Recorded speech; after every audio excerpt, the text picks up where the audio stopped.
Syracuse football is going to dominate its non-conference slate next season.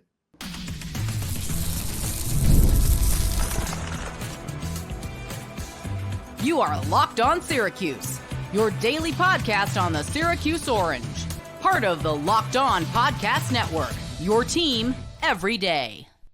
Hello, everyone, and welcome into Locked On Syracuse. I'm Jackson Holzer, and thank you for making us your first listen of every single day here on the Locked On Podcast Network, where it's your team every day, and we're free and available wherever you get your podcasts. And on today's show, we are going over why I love Syracuse football's non-conference schedule, from the opponents they're facing, the fact they have two cupcakes, one tough game and one kind of a toss-up game, but not really, the fact that they stacked it correctly this year, and why I think, quite frankly, Syracuse football is going to dominate its non-conference slate. Today's episode is brought to you by FanDuel. Make every moment more as playoffs wind down. The sports stop sporting like we want them to, but this summer, FanDuel is hooking up all customers with a boost or a bonus daily. That's right. There's something for everyone every day all summer long. Visit FanDuel.com/lockedon to get started. And something funny about that, to be completely honest, I'm just going off the top of my head, the sports not sporting, well, I am a huge Florida Panthers fan, so as I'm recording this, I am freaking out because the Panthers are playing Game 7 tonight against the Edmonton Oilers of the Stanley Cup Final. This is the biggest hockey game I will ever watch in my entire life. So I'm going to talk about Syracuse football for the next half hour or so to try to take my mind off this game. I'm confident, but I am, of course, freaking out. Anyways, I digress. Let's talk about Syracuse football's non-conference schedule. Before I get into the takeaways, here is the schedule for you.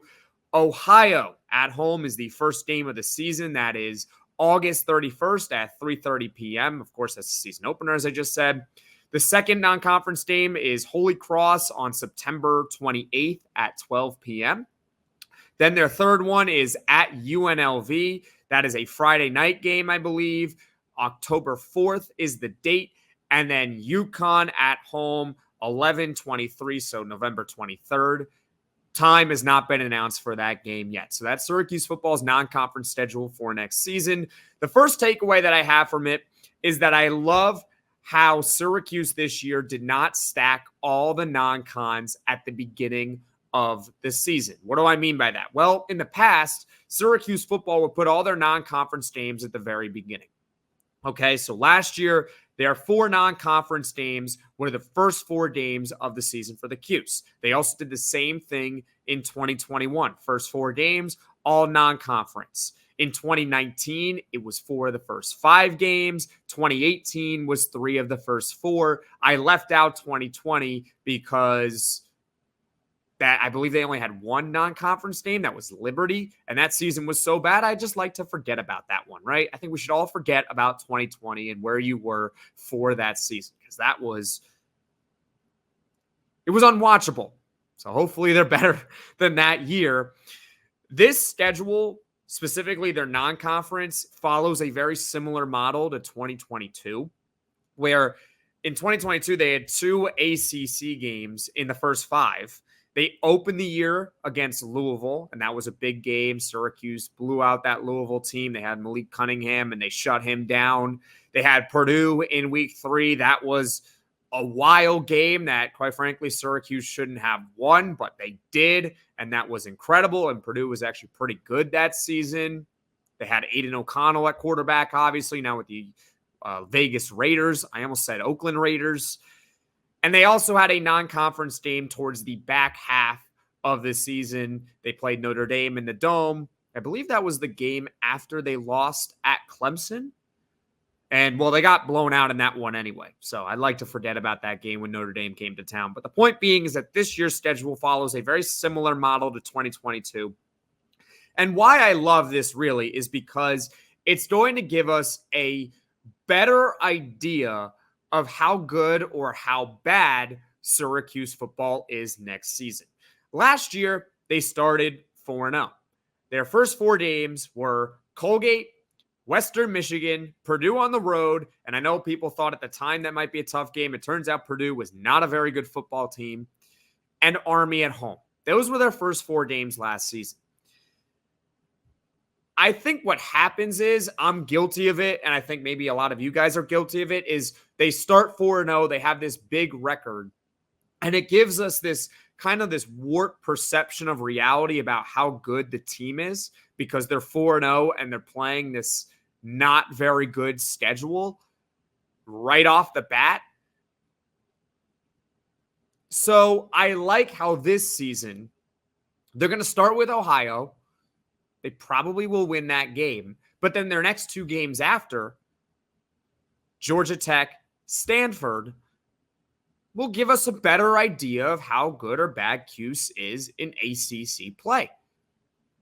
That's what's going to happen because Syracuse can blow out Ohio, but if the next week they lose to Georgia Tech, we're going to have a better idea of what Syracuse football is once they really get into the meat of the schedule.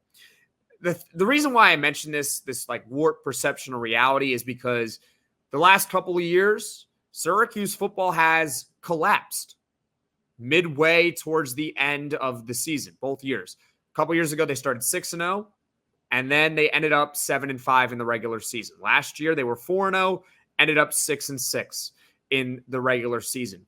But is it a product of Syracuse football collapsing, or are they simply playing better competition because they're doing so well in the non-conference games off the bat?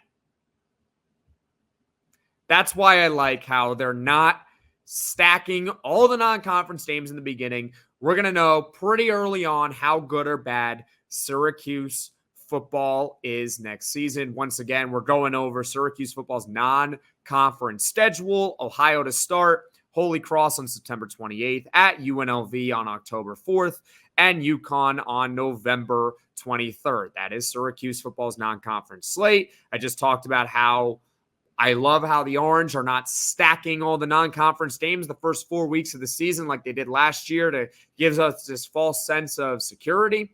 We're going to have a better idea of how good or bad Syracuse football is in the beginning of next season because they'll be playing ACC competition pretty early on. Now, coming up, the toughest game for Syracuse football in its non-conference slate is at UNLV. I'll tell you why.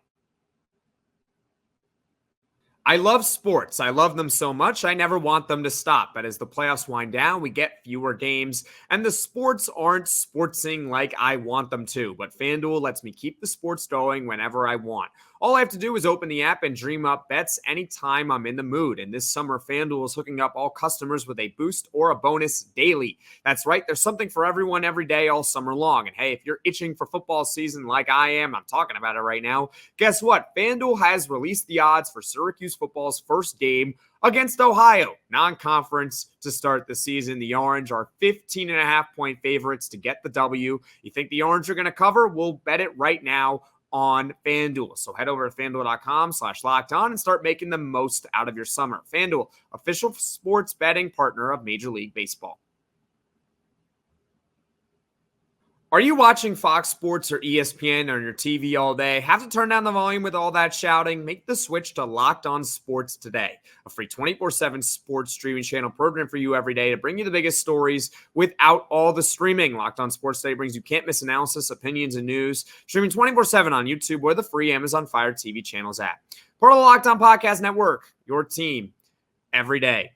Welcome back, everyone, into Locked On Syracuse. I'm Jackson Holzer, and on today's show, we are going over Syracuse football's non-conference schedule, why I like it, and why they are going to dominate it in 2024. Once again, I will give you guys the schedule. Ohio to open the season on August 31st, Holy Cross on September 28th, at UNLV on October 4th, and UConn on November 23rd. That is Syracuse football's non-conference schedule for 2024. I just talked about why I like the Orange not stacking all their non-conference games at the beginning of the season, because when they do that, it gives us this warped perception of reality of how good Syracuse football is. They start 4-0. We think they're so good, and then they falter in ACC play. This year, they got 2 ACC games right after Ohio, so we're going to have a better idea how good or how bad Syracuse football is next season. Now it's time to talk about the toughest game on Syracuse football's non-conference schedule for next season, which is at UNLV. UNLV made a bowl game last season for the first time since 2013. That was under first-year head coach Barry Odom.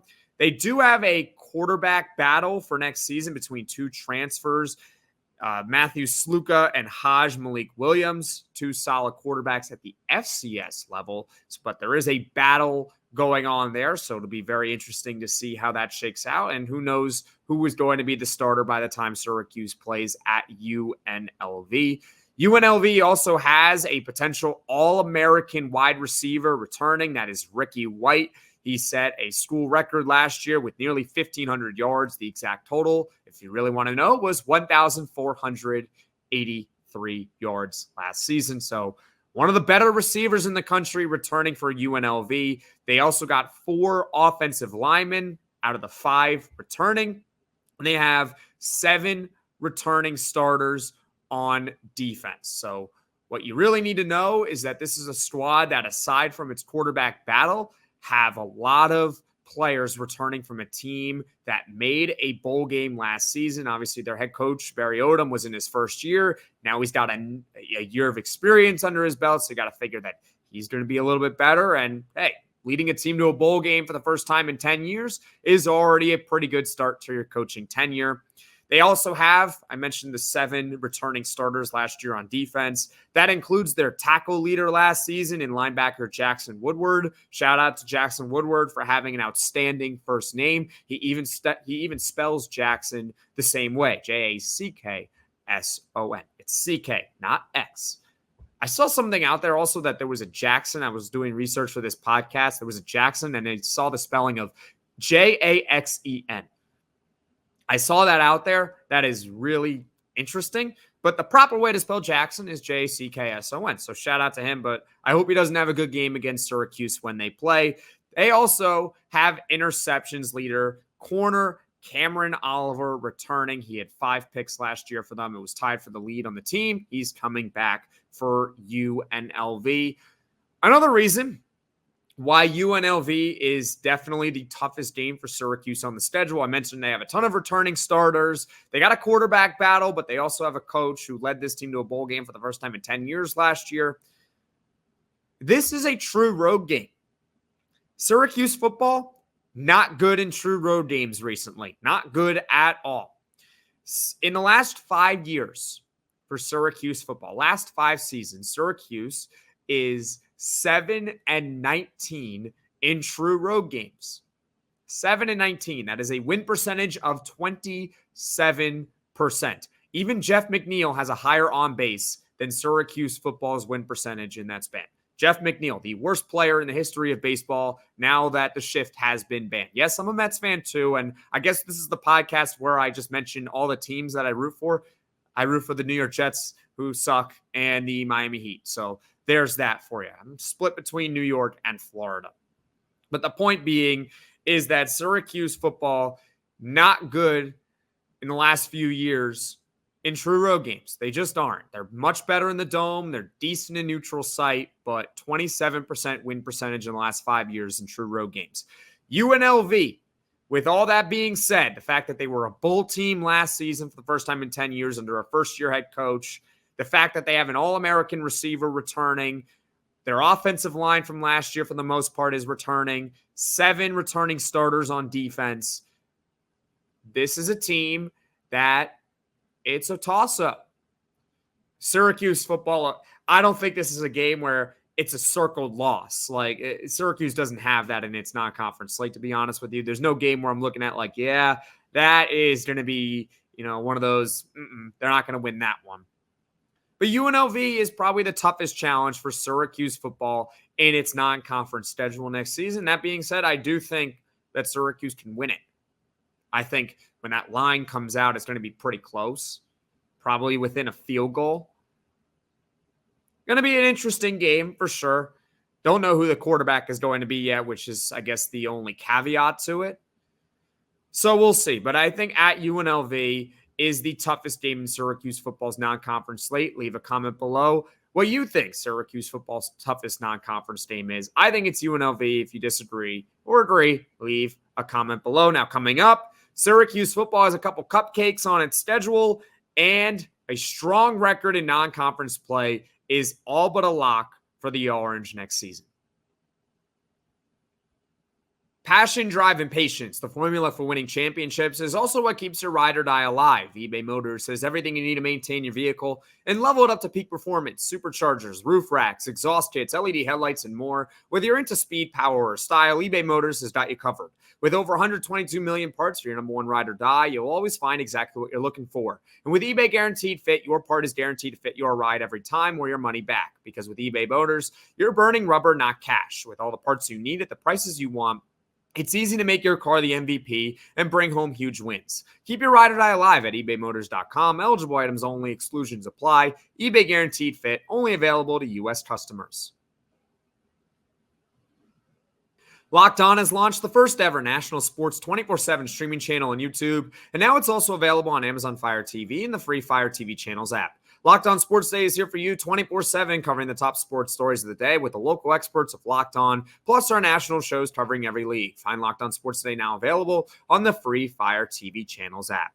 Welcome back, everyone, into Locked On Syracuse. I'm Jackson Holzer, and on today's show, we are going over Syracuse football's non-conference slate for next season. I will remind you guys of the schedule once again. They got Ohio on August 31st. That is the season opener for the Orange. They got Holy Cross on September 28th. At UNLV on October 4th, and UConn on November 23rd. Earlier in the podcast, I talked about how I love that Syracuse isn't stacking the non-conference games as the first 4 weeks of the season. I also discussed why UNLV is the toughest game for Syracuse next year of all the non-conference games they're playing. And now it's time to talk about the two gimme games on the schedule. The one game where it's kind of a toss-up, but not really, and why a strong record is all but a lock for Syracuse football in non-conference play next season. So let's go over the two gimme games. I think we all know them. It is Holy Cross and UConn. Those teams are not very good. Let's start with Holy Cross. Syracuse last played Holy Cross in 2019, and the Orange won 41-3. And before that, the previous matchup was in 1973. That was a wildly entertaining game that Syracuse won 5-3. Yes, I was around for that one in 1973. It was a big one for Syracuse, winning 5-3 against Holy Cross. Nice. Holy Cross is an FCS school, and I'm going to give you guys the record of Syracuse and FCS schools, and if they lose, don't blame me. It would be entirely on them. Syracuse lifetime is 19-0 against FCS competition. Yeah, 19-0. So this is a team that doesn't lose against far inferior competition, which is what the FCS is. No disrespect to those guys, but the FBS and FCS, there is a huge difference. Syracuse, if you lose this game to Holy Cross, we don't have a problem. We have a, what's a word for bigger than a problem? I don't know. But if you lose to Holy Cross, yeah, we need to have the talk. We need to have the talk if you lose to Holy Cross. So I think that's a gimme game. If you disagree, let me know. Obviously, you don't want to overlook your opponent, but you better beat Holy Cross, especially if you have any sort of aspirations to be anything more than what you've been the past few years, which is a bowl team at best. I think we should all have higher expectations for them next season, but you get the idea. Just demolish Holy Cross. Let's get it over with, okay? The second one is UConn. Now, this is a step up in competition. This is an FBS school, so a little bit more challenging, but Syracuse has won the last 4 meetings against UConn with an average margin of victory of 25 points per game. Their most recent win against UConn came in 2022, and that's when Garrett Schrader had probably his best game in a Syracuse uniform. He was basically perfect in that game. He was 20-23 for nearly 300 yards, and he had 5 total touchdowns in that one. That was a blowout win for Syracuse. And UConn was actually a bowl team in 2022. That game was on the road, and they still crushed them. So the point being is that if you can't beat UConn now at home with this roster, it wouldn't be Holy Cross levels of embarrassment, but still, don't lose. please blow them out for our sanity, okay? I might already go insane tonight, win or lose for the Florida Panthers. I don't need Syracuse football causing me to have a temper tantrum on air because they lost to Holy Cross and or UConn, okay? So just don't lose those games. Bottom line is those 2-1s are the Cupcakes. Those are just 2 circle wins on the schedule for Syracuse football. It's just one of those games where, yep, you get that one, you're one step closer to qualifying for a bowl, okay? Now, a strong record for Syracuse football in the non-conference slate is all but a lock, okay? I said how there are 2 gimme games this year, Holy Cross and UConn. I just mentioned that. Ohio, the season opener, should be a win. I mentioned in an ad that Syracuse football is actually 15.5-point favorites at home to beat Ohio in week 1. Syracuse, of course, opened the season a few years ago. That was in 2021 at Ohio, and they did beat them. Ohio has been a bowl team the last couple of seasons, so they're not a pushover. Their over-under right now on FanDuel is 6.5 total wins. So once again, Vegas is projecting them to be a bowl team. This is not a pushover game, but it's one where you think that Syracuse football should be able to handle its business and take down Ohio and give us fans some optimism heading into the next couple games in the schedule, which will be against ACC competition. You got Georgia Tech and Stanford right after. So 2 gimmies. Ohio is probably a win. And then UNLV is the toughest game because it's on the road and the fact that they probably have the strongest personnel of all the 4 teams. But it's not a circled loss. Like, I don't look at UNLV and say, yep, they're going to lose that one. That's one of those, it can go either way. It's tough because it's on the road, as I just said, and they have pretty good players there. Maybe comparable to Syracuse. Maybe Syracuse has better players than them. But the point being is that it's the toughest one. But I wouldn't chalk it up as a loss. It's not like it's not one of those games where Syracuse is like going to Michigan or something like that, or going to Ohio State. Like, they would lose that one. At UNLV, they can win it. They can lose it. But if that's your toughest non-conference slate, you're going to have a pretty good non-conference record.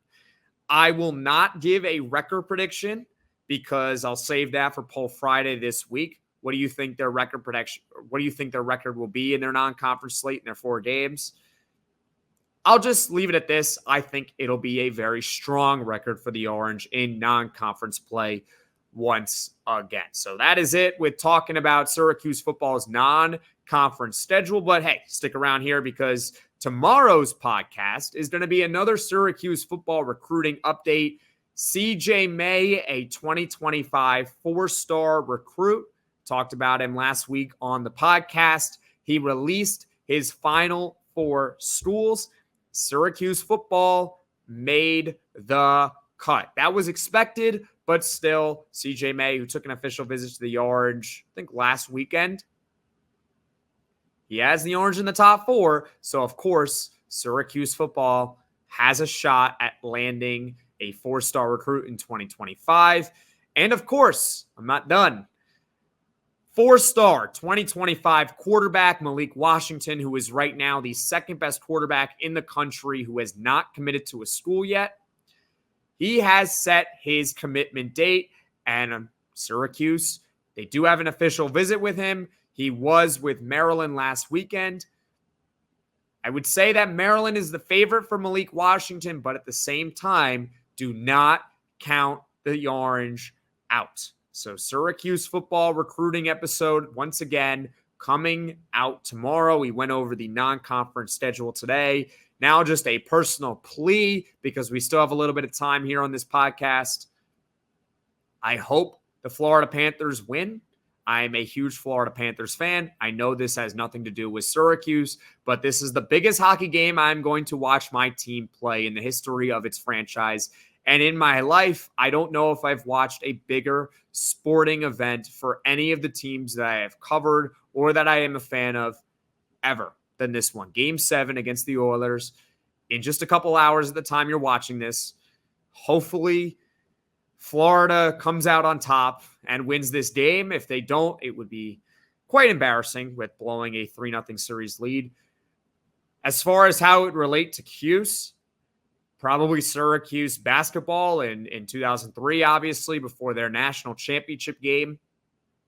I know most of you guys watching this remember that game, watched that game, could probably tell me exactly where you were for it.